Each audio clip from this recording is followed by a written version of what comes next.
Okay! Nakakatuwa naman. Ano yung dalawa na yun? Magkapatid ba?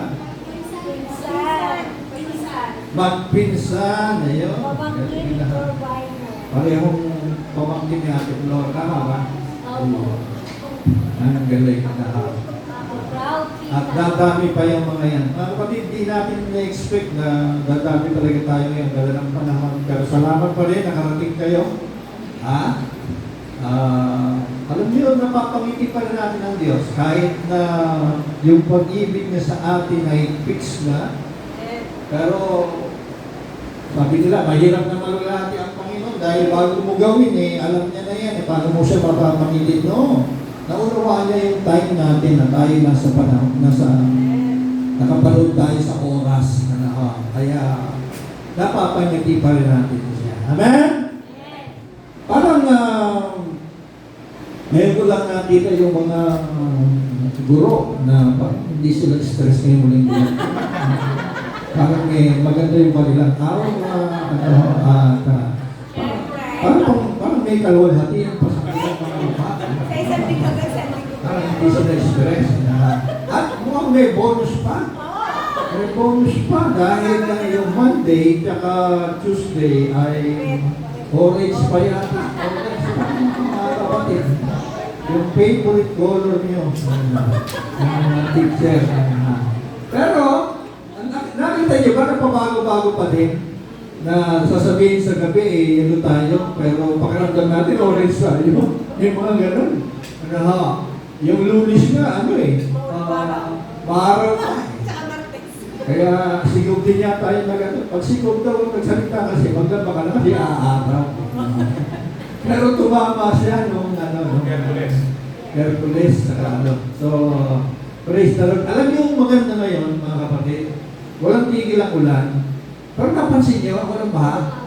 Yes. Walang baha. Yung lubog yung plaza, pinasok yung mga bahay, wala. Kasi yung mga may kaso, pilit nila inaasikaso. Nagpapauna na sila.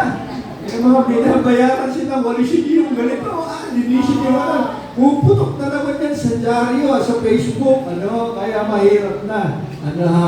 Kaya mahirap na naman, deadline na naman yung flood control, kaya walang baha, alis ko sila ngayon, mga kapatid, kahit nasa ulungan sila. So, praise the Lord po. Nasa last part na po tayo ng abundance in every good work. At hindi po sagabal ang panahon para hindi tayo makagawa ng mabuti sa kapwa. Tama ba ako doon? Ang sabi ko, hindi sagabal ang panahon para tayo hindi makagawa ng kabutihan sa kapwa. Lalo nga tayo makakagawa ng kabutihan sa panahon ng kalamidad, panahon ng pandemic. Ang dami natin, kasi walang pinipili yan panahon, mga kapatid. So, salamat din, maayos na yung natin. Because last Sunday, di namin makasundo. Ayaw lumipat. So, abundance in every good work po tayo. Do good!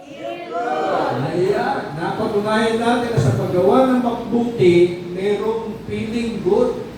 At alam mo yan, kung nakagawa ka ng mabuti, alam mong masarap sa pakiramdam. Ang kaso, hindi period yung feel good. The more we feel good, the more we do good. Amen! Review tayo lang. Alam niyo kung bakit mabuti ang Diyos sa atin? Pinupuspos tayo ng joy, ng kapayapaan, ng pag-ibig, kasi ang dulo ng lahat para magning po tayo, para magliwanag tayo. Sabi sa Mateo 5:16, review na lang ito, In the same way, let your light shine before others. Ano? At yung light na yun, nasabi ng Panginoon, hayaan mo na, huwag mong pigilan. Hayaan mo na kasi light ka. Huwag mong pigilan na dahil light ka, yung ningning mo ay sakuluban mo ng humot o ng takip. Kapag pigilan mo pa lang gumawa ng mabuti, pero may leading, may udyok, may conviction, mga kapatid, ay para kang nagsilbi ng ilawan na tinatakluban ng takalan. Yun po ang ibig sabihin yun. Ano ba yung light na yan? Ang sabi dyan, so that they may see your good works. Ayun pala yun. Totoo, naligtas tayo hindi sa mabubuting gawa, pero mga kapatid, dahil ligtas na tayo, naasahan ng Diyos Ama na tayo ay gagawa ng mabuti. Kung paano mabuti siya sa atin, mga kapatid, napakabuti ng Diyos sa atin, pinupuno niya tayo ng kabutihan, para sa ating pagkapuno ay umapaw tayo ng kabutihan. Amen? Kaya sabi niya, ang mag-glorify in the end ay yung God the Father. No? Kapag hinayaan natin magningning tayo sa magitan ng mabuting gawa, ang nahululuwalhati yung Diyos Ama natin. Verse 14, you are the light of the world. Kung sinabing ilaw ka, huwag mong piliting maging ilaw. Diniklara na ng Diyos, you are the light. Hindi sinabing pilitin mo maging ilaw. Na? Hindi sinabing pagsumikapan mo maging ilaw. Na? Sa lahat ng declaration ng Diyos sa atin, ang tugon mo lang, pray. Thank the Lord. Ilaw ako. Finish. Hindi yung may formula ka pa para maging ilaw. Hindi yung merong sekreto pa, mga libro pa. Nasulat, sekreto ng pagiging ilaw. Ano ha? Hakbang para maging ilaw. Ilaw ka na nga eh. You are the light of the world. Period. So kapag sinabi ng Diyos yun, truth na yun, ano ang response sa truth? Faith. No? Pananampalataya. Ganun lang eh. Pinapahirapan ng relihiyon eh. Pinapahirapan ng relihiyon. Believe that you are light. Ang sabihin sa iyong sarili, na ako ay ilaw. Sabihin nyo nga, ako ay ilaw. Pananampalataya po yan. Ang sabihin sa sarili mo, ako ay ilaw. No? Ang pananampalataya ay nagsasalita. At ang salita, lumilikha. Kaya sa iyong pagsasalita, nakakapag-create ka. Mga kapatid, hallelujah. Hindi ka puro salita. Then, last Sunday, ito pa pinagsaluhan namin para sa mga absent. Ito yung pinagsaluhan namin. Kasi hindi ako makamukon dito nung daanan natin sa natuwa talaga ako. Si Jesus pinuspos, hindi na-islay, hindi nagtangos, hindi na parang nakuryenteng nanginginig, kundi pagkapuspos, gumawa ng mabuti. Ganito ang resulta. No? Ang relihiyon na yun, pag sinabing puspos yung pastor na yun, dahil lang sa kanyang preaching, dahil lang sa kanyang manifestation na maraming tumutumba, kaya puspos siya. Pero si Jesus na puspos, gumawa ng mabuti. Sabi diyan, kung paano si Jesus na taga Nazaret, binuhusan ng Diyos ng Espiritu Santo at ng kapangyarihan, naglibot! Yun ang resulta ng kanyang kapuspusan. Naglibot, gumawa ng mabuti. Ginawa natin puntos itong verse na ito. Number 1, number 2, at number 3. Diniin pa dyan na siya taga Nazaret, meaning ini-emphasize yung kanyang pagiging tao. Taga Nazaret.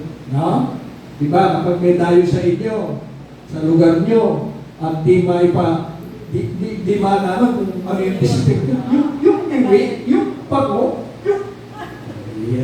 yung Bisaya, ayun pala, yung galing sa Bisaya. Si Jesus, taga Nazaret, nililinaw, mga kapatid, na tao talaga siya. Kaya pinuspos muna ng Diyos, mga kapatid, ang katawang tao. By the way, yung kantang, ano ba yung kantang nag-viral? Diyos ka sa amin. Kasi, napakainit sa Facebook na yun.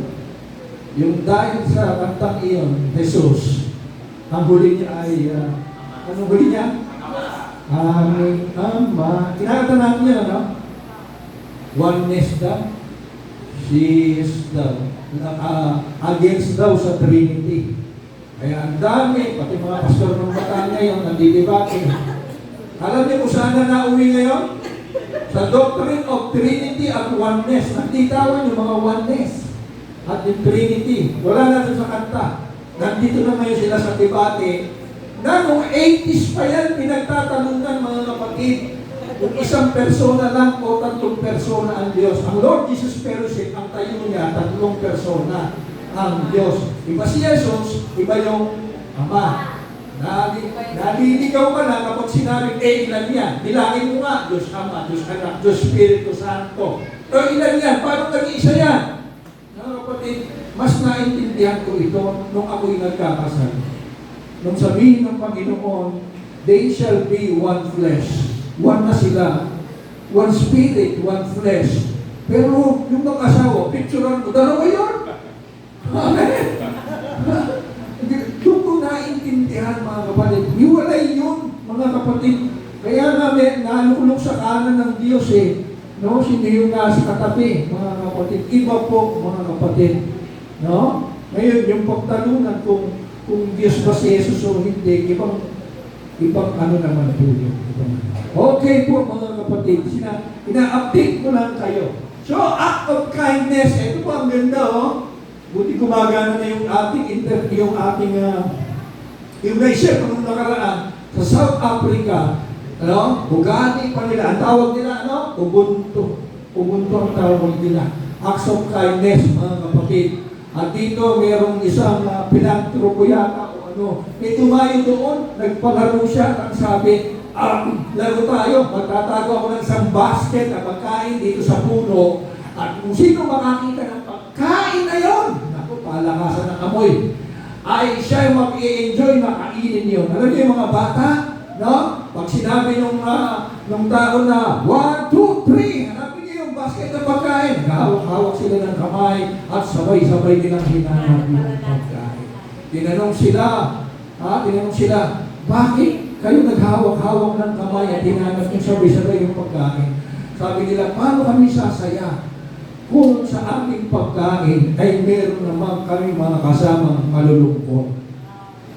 Galing, We are, I am because we are. Yun ang kanilang modo, mga kapatid. Ako dahil sa inyo. Ubuntu, mga kapatid, ang ganda. Walang Bible study yan. Walang Bible study yan. Wala pang yun lang yung kanilang ugalian. At yung maganda pa rito, kapag nagkamali ka daw at nagkasala, ihaharap ka sa mga sa taong bayan. Ilalagay ka sa plaza, magpapalimot sila sa iyo, at mga kapatid, kapag ka, the discipline, 2 araw, habang ikaw ay nasa gitna, magsasalita ang mga tao ng lahat ng mabuting nagawa mo.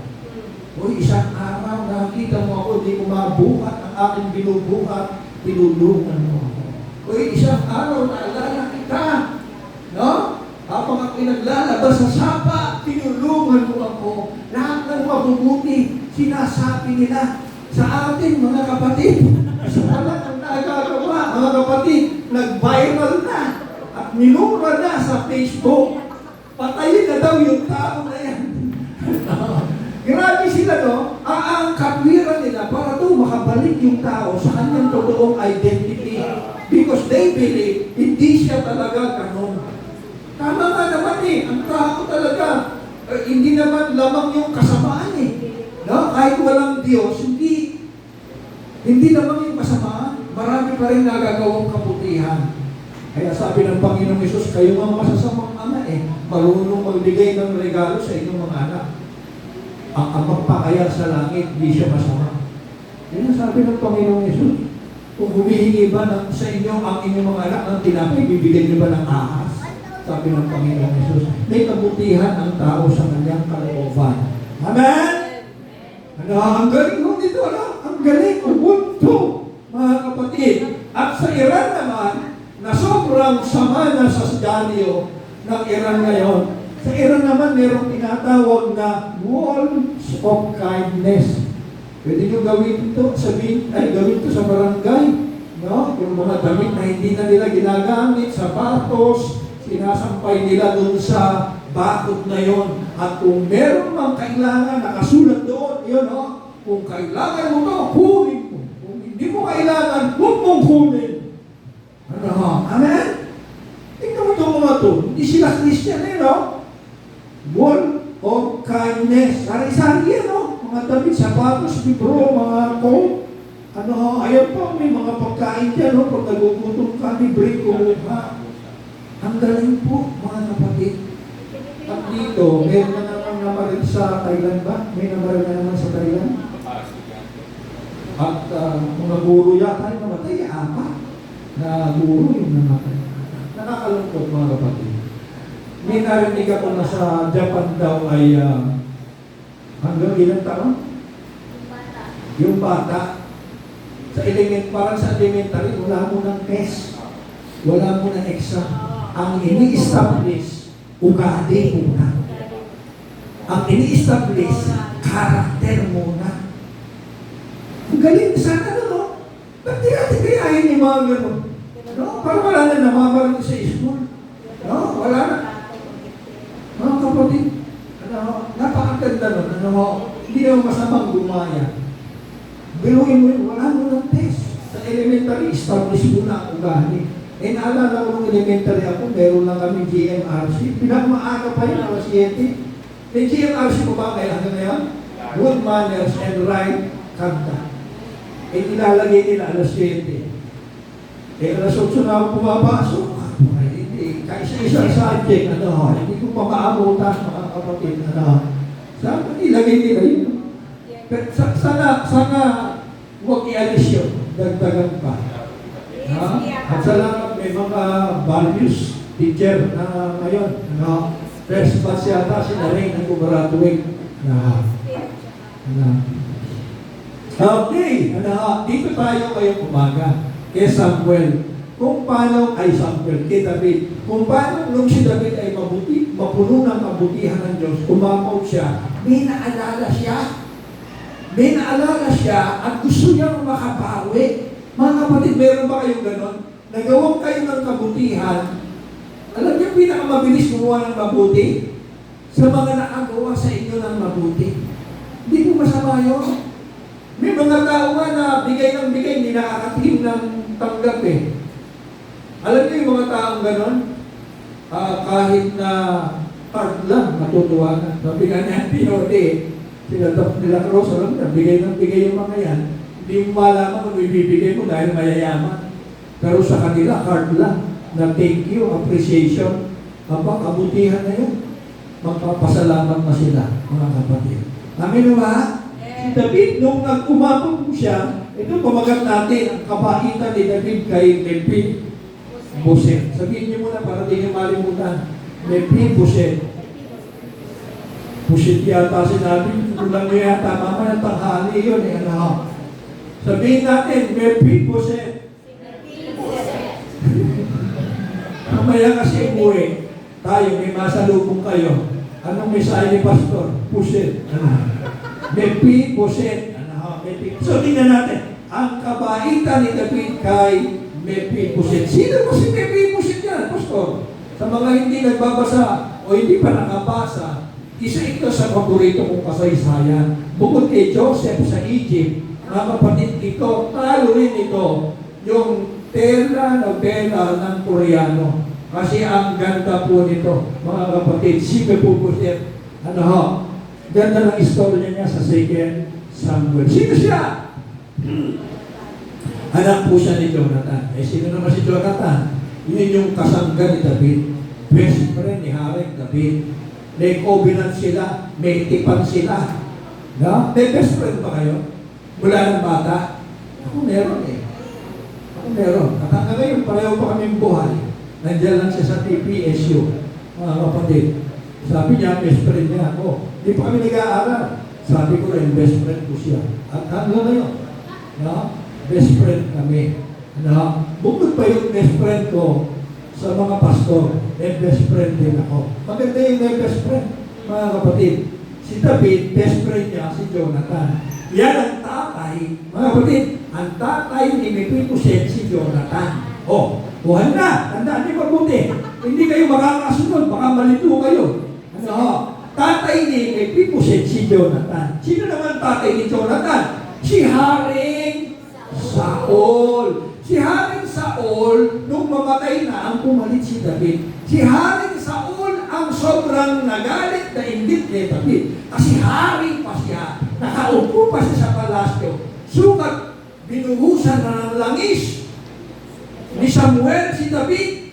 May hari mo nakaupo, binuhusan ko na ng langis. May kapalit na agad ako. Kaya walang tigil si Haring Saul sa paghanting kay David sa mga bulutundugin na hindi niya tinigilan na ito'y mapatay niya.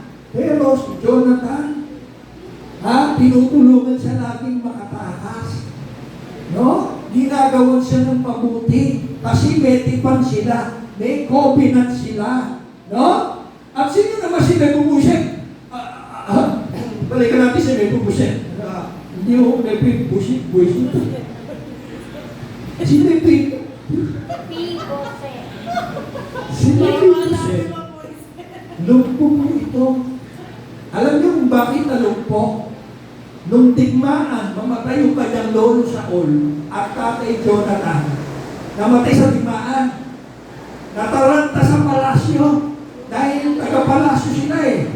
Kasi noon, pag patay na yung hari, lilipulin yung mga kamag-anak. Anak, ako, uubusin lahat sa palasyo. Kaya sa pagmamadali nung tagapag-alaga niya, sa pagmamadali, binuhat siya at tatakas po sila. Ang nangyari, bumagsak si Mephibosheth, hindi pa naglalakad, bumagsak po siya at yung dalawa niyang paa ay nalumpok. Tinamaan po. Lumaki po siyang lumpok dahil sa aksidente na iyon. No? Ang tipan at kasunduan ni David, mga kapatid, kung ilalarawan natin, kasunduan ng pagmamahalan. Meron ng iba, ginagawang issue to ng mga taga-LGBT.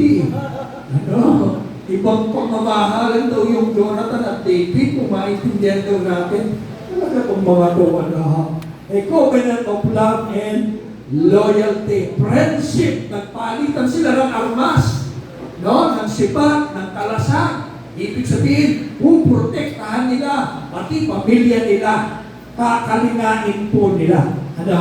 So ito lang po yung nakita kong picture ng nilang dalawa na natira. Nakuha ko po.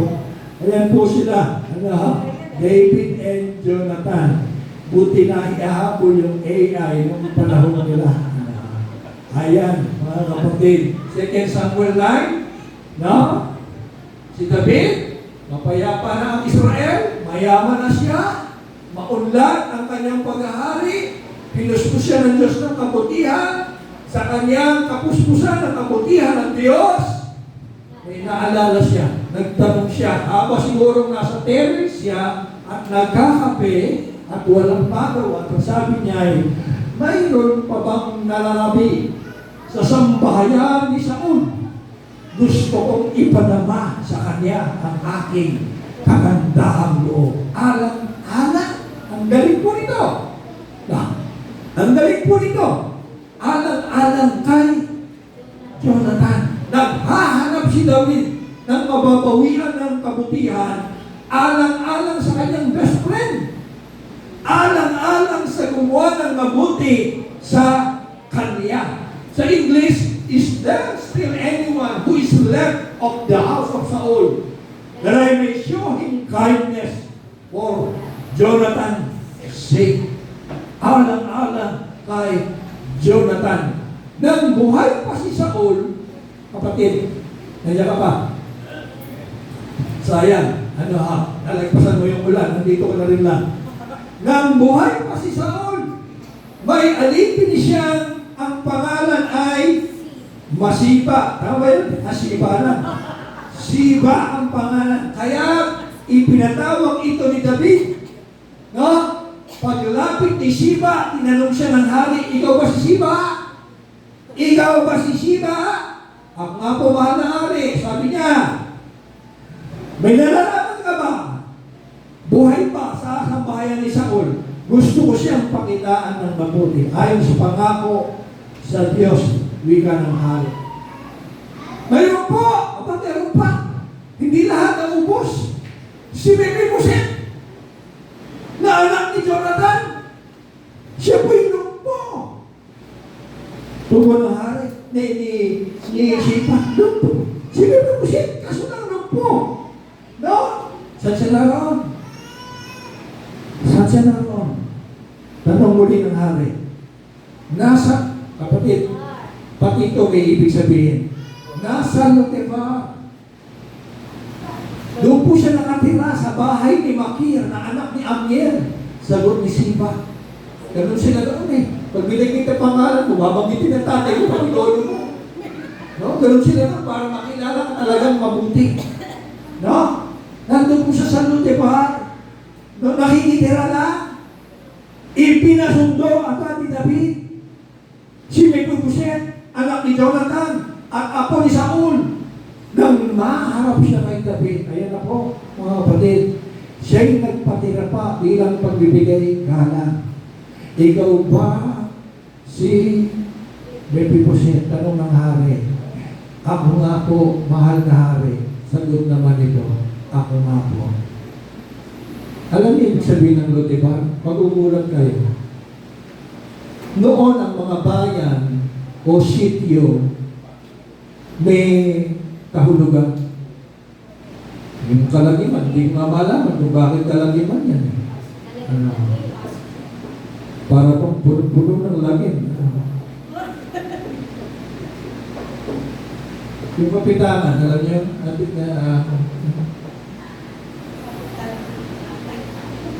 kapitanan daw yan. Kapit na tangan pa. Pero may nakita ko sa tulay ngayon, sa dulo, kapihan, kape, tangan. Bago siya kapihan, kape, tangan. Ang galing. Galing mag-isip ng kapihan na yun. Kape, tangan. Tangan galing. Tama ba? Nakita niyo ba? Sabi ko lang. Kaya sinat ko yung sikat na kukoy eh. Hoy, baka mahuli ka. Yung kukoy mo, gawin mo ng abukoy. Oo, sarap na ulam. Amen. Alam niyo yung Lodebar? Na? This means no pasture.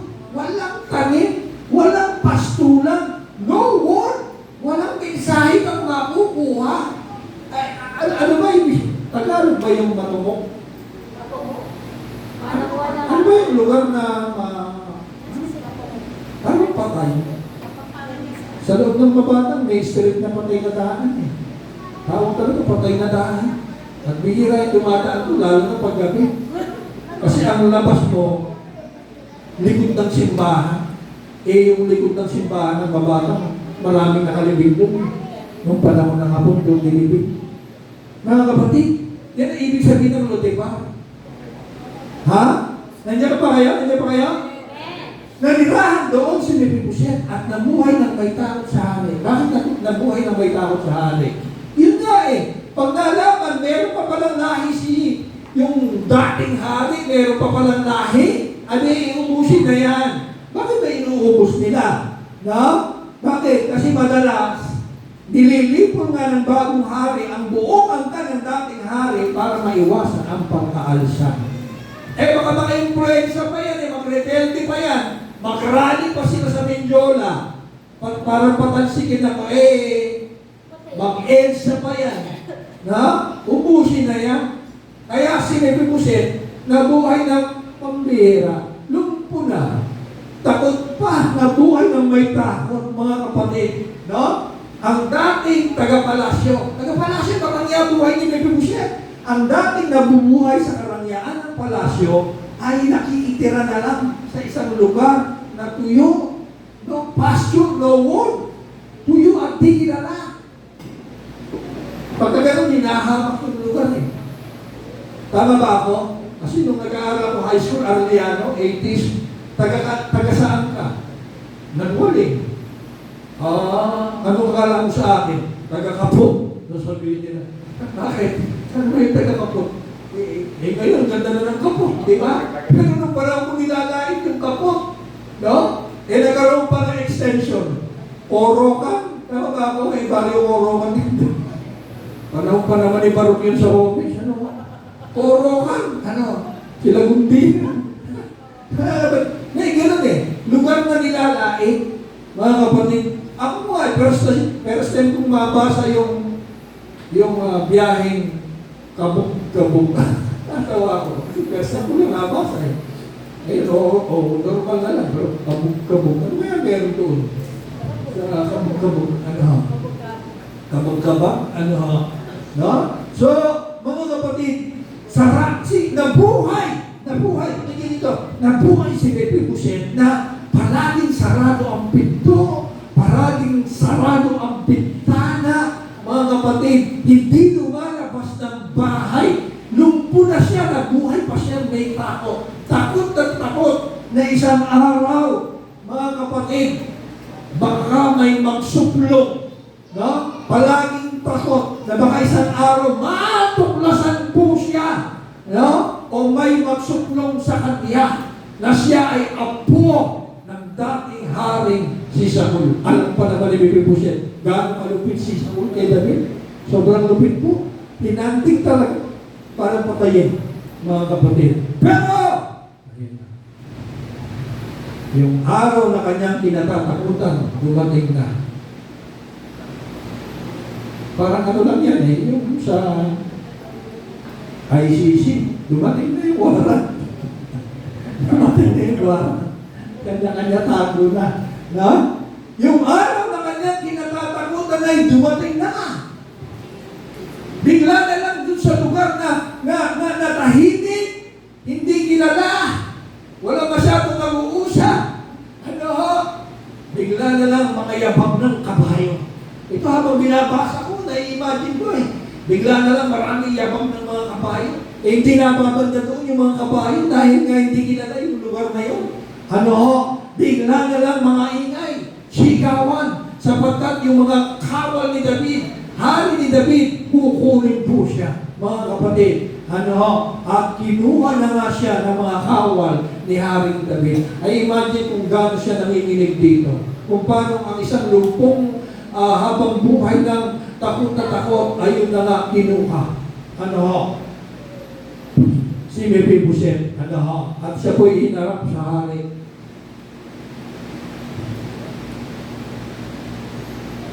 Ikaw ba, ulit, si Mephibosheth? Tanong ng hari. Ako nga po, mahal na hari, sagot naman ito. May ini-expect eh, si Mephibosheth, bilang isang takot. Iba ang kanyang ini-expect. Para bang todas na ako nito. Katapusan ko na. Yari na ako. May mga taong ganun eh. Akala nila galit sa kanila ang Diyos. Tutugisin sila ng Diyos. Pero hindi. Nahanap sila ng Diyos para pagpalain. Amen? Gaya, lahat ng nawawala eh. Lahat ng nawawala sa Bible, sa Lucas 15, nawawalang perlas, nawawalang tupa, nawawalang barya. Lahat pinagdiwang eh. Nabasa niyo ba? Lahat pumasok po ang pinagdiwang eh. Pero ang tao naman, takot na takot sa Diyos. No? Akala hinahanting sila. Mga kapatid. Ano sabi ni Hari? Sinabi ni David, huwag kang matakot. Tinawi agad yung tao.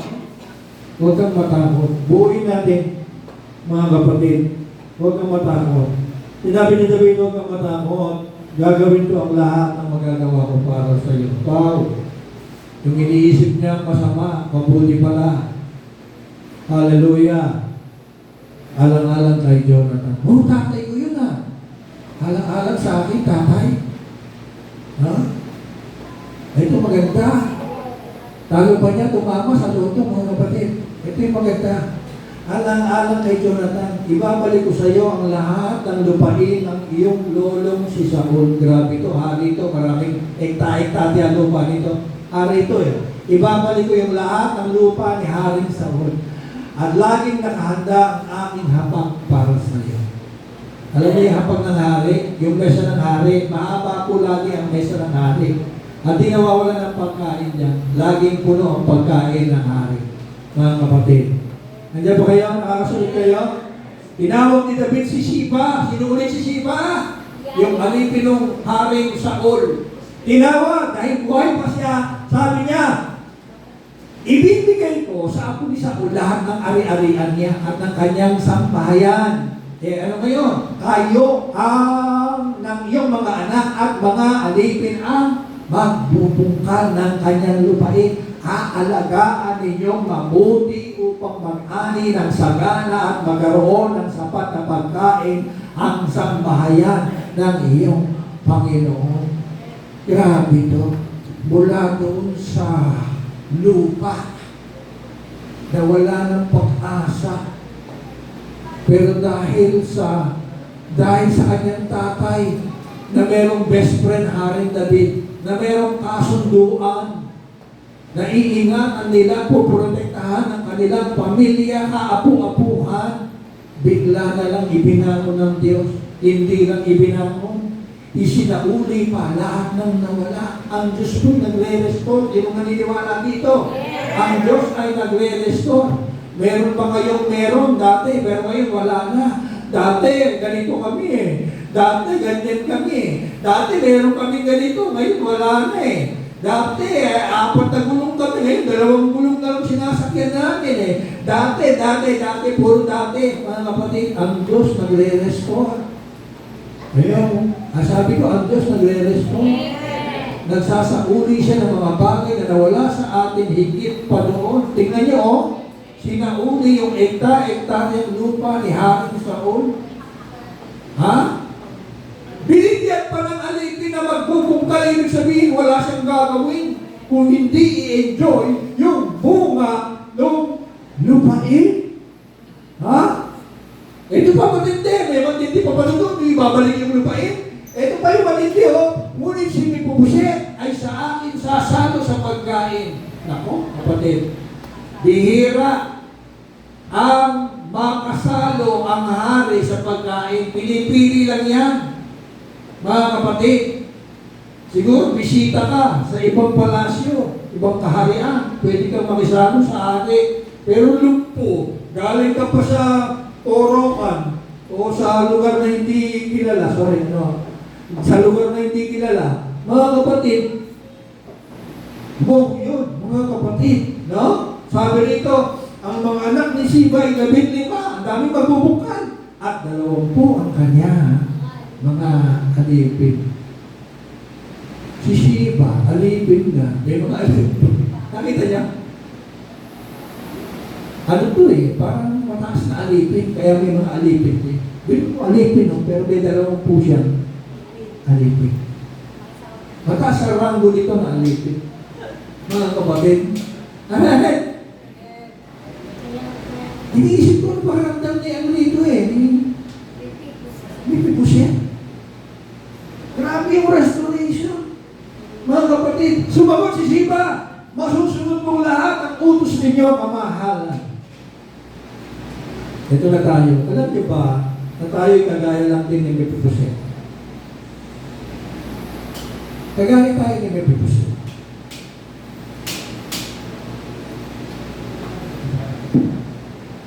Noon kasi sa Old Testament, pinapakita na yung bagong tipan na darating sa magitan ng mga buhay ng mga tao at mga pangyayari. Kaya si Mephibosheth, si Jonathan, tsaka si David, kumakatawan sa atin. Paano yan? Si David, ang Diyos Ama. Para lang makita nyo ha, larawan ito ng bagong tipan na nangyari sa atin. Si David ay ang Diyos Ama. Si Jonathan, ang Panginoong Yesus. Si Mephibosheth, tayo. Tayo, pinagpala ng Ama. Minahal ng Ama dahil lang sa ating Jonathan, sa ating Panginoon Yesus. Sa lahat ng nagtrabaho, nagpakasakit para makuha natin yung pabor ng Ama. Wala tayong ambag. Wala kang ambag. Si Mephibosheth, tatanungin mo, anong nagawa ni Mephibosheth para pamuran ni David? Anong nagawa niyang kabutihan? Wala, zero. Zero. Wala siyang nagawang kabutihan. Mga kapatid, tanong ni Mephibosheth kay David, tinanong niya verse 9, itong lino, sino po ako para tratuhin niyo ako ng ganito? Katulad lang po ako ng isang patay. Aso. Aso lang. Patay pa. Yun ang tingin ni Mephibosheth. Ako, ano ba nagawa ko? Wala. Wala ka ambag. Pero pinagpala ka. Dahil nagtipan si Jonathan at si David. May covenant, hindi pwedeng masira. Ang tipan na yun. Eh kahit wala kang ambag, wala kang kabutihan nagawa, pinagpala ka, kapatid. Amen? Alam niyo ba na ang Diyos, tuwing makikipagtipan sa tao, nasisira. Nakipagtipan, adaming kami na. Adan! Sa lahat ng puno, makakakain ka. Pero sa isang puno, nasira ba? Nasira. Nakipagtipan kay Moses. 10 Commandments. Nasira ba? Nasira na naman. All covenant, law of Moses. Ang ginawa ng Diyos, anak, Ama, magkakatawang tao na lang ako. Tayong dalawa, magtipan. Sabi ng Panginoon, nung gabi bago siya ipagkanulo, hawak yung saro. Ito yung aking dugo na pinagtitibay ang bagong tipan. Nasa yung covenant tayo. Covenant na kung saan binibless tayo ng Ama. Dahil sa ating Jonathan. Dahil sa ating Panginoong Yesus. Amen ba? Wala kang ba? Kapatid, wala. Wala kang ba? Ang may ambag ang Panginoong Yesus. Siya lahat ang gumawa para sa atin. Kaya ito ay covenant. Alam niyo bagong tipan? Hindi ito tipan natin sa Panginoong Yesus. Hindi ito tipan natin sa Diyos Ama. Eh bumaba ang tagatawang tao, nakipagtipan para hindi na masira. Eh ang tawag dito, hindi lang New Covenant o New Testament. Ang tawag dito, Eternal Covenant. Ito na yung last, mga kapatid. Amen? Amen? Palakpakan namin ang Panginoon Diyos.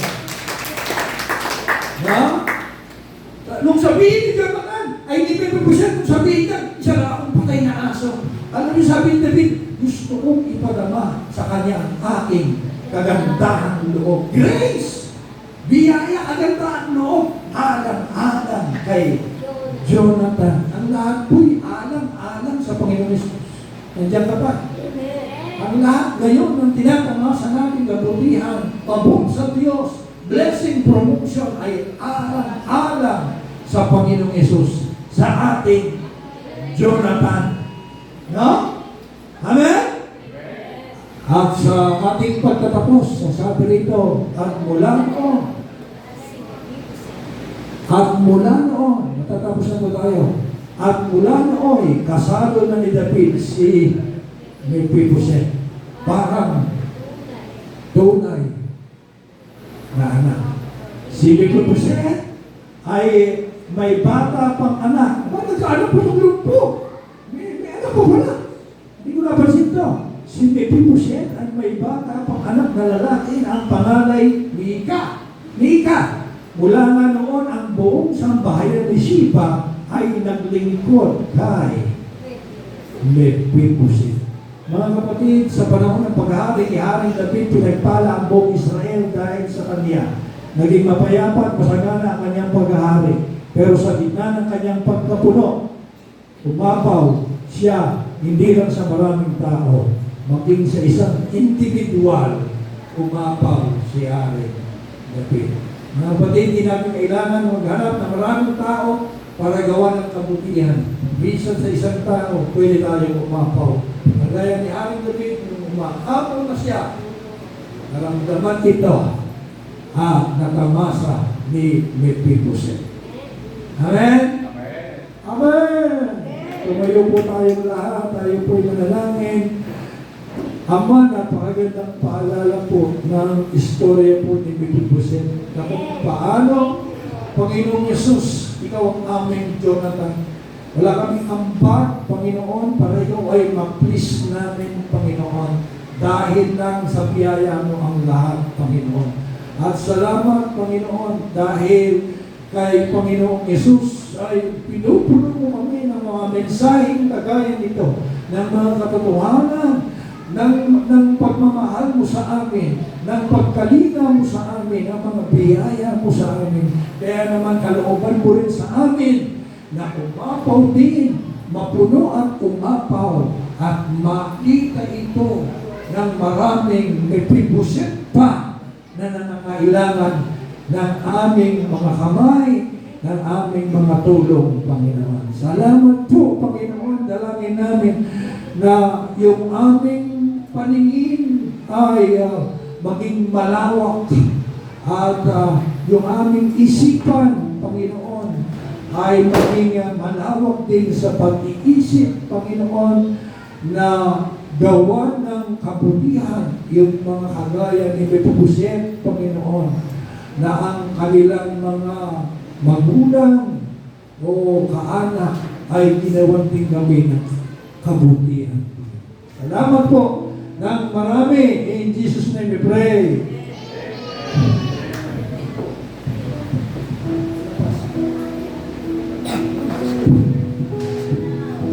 Praise God. Hallelujah. Pumalakpak.